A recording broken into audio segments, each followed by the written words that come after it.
Si Jiboy ay isa lamang mangangalakal. Simulat sa pool ay wala siyang sapin sa paa.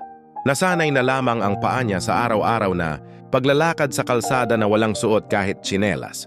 Nakukontento na lamang siya sa pagsulyap sa magarang sapatos sa estante ng isang shopping mall dahil ito ay kaniyang pangarap.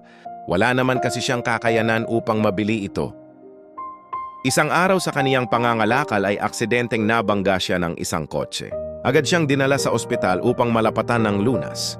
Ang nakabangga sa kaniya ay si Mr. Flores at nalaman nito na ang buo niyang pangalan ay Jefferson. Gonzalo Jr. batay na rin sa kaniyang pagpapakilala para sa record sa ospital. Nang maayos na ang kalagayan ni Jiboy, ay muli na naman siyang nangalakal at muli na naman niyang sinulyapan ang pangarap niyang sapatos. Pumasok siya sa mall at hinawakan ang sapatos na iyon. Ngunit laking gulat niya nang sigawan siya ng sales lady. Huwag mong hawakan ang sapatos na iyan at madudumihan. Napakadumi ng iyong kamay. Gusto ko lang naman pong malaman kung magkano ito.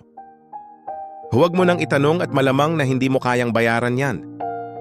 Hala sige lumabas ka na at baka isa ka pang magnanakaw. Naiyak na lamang si Jiboy at wala siyang nagawa ng palabasin. Siya ng gwardya ng shopping mall. Ngunit biglang nagulat ang lahat sa pagsigaw ng isang lalaki.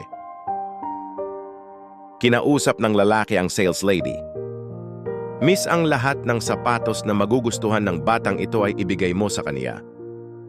Maliwanag ba?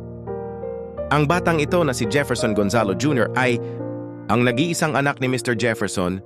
Gonzalo Sr. ang CEO ng shopping mall na ito. Po! Ano po?